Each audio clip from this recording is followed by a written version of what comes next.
Hey everybody, I just want to run you through my rod and outrigger setup that I have on my kayak. I bought all the supplies at Home Depot. I don't quite remember how much it all cost me, but I know it definitely under $100. So let's start with the floats. I got these boat bumpers. Actually, I got these boat bumpers at Academy.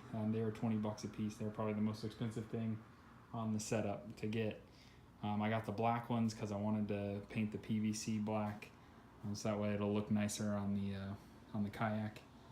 I bought a 1¼ inch PVC pipe. That's what I used for throughout the whole thing. That's what fit into the rod holders. They are very snug in the rod holders. All this is glued together. I have the boat bumpers secured with these industrial sized zip ties that I got at Home Depot. I cut holes through the PVC to secure them to the actual bumper, and they go through these little eyes as well. So there's like 4 zip ties on there.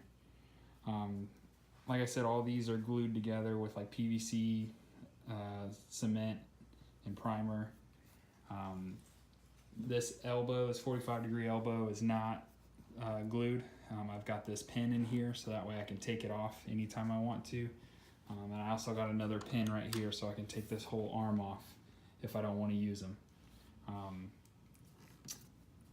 Going up this section, this is glued and screwed here at the bottom.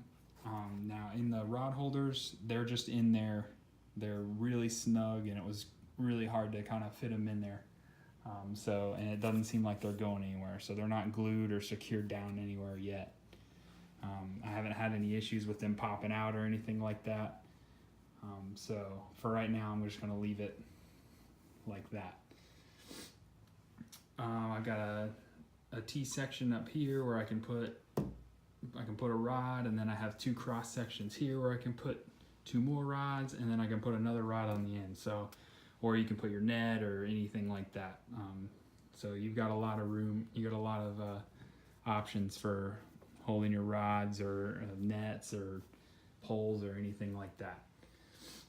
And I just did the exact same thing on the other side with the pins and the gluing. I just replicated the other side.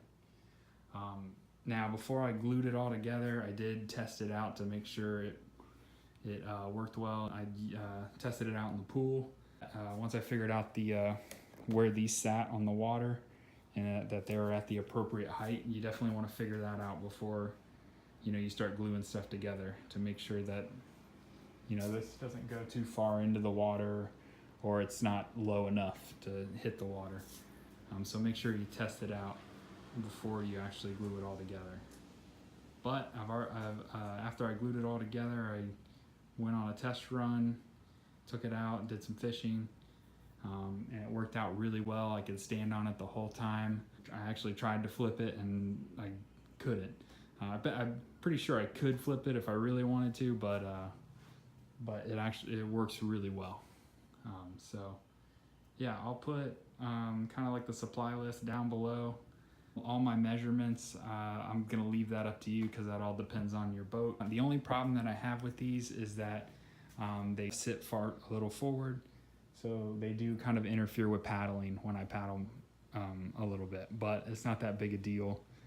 Maybe I'll get like a longer paddle or something like that, but for now I like it, and it's suitable for what I need it for like sight fishing and stuff like that.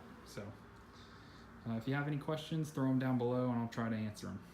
Thanks.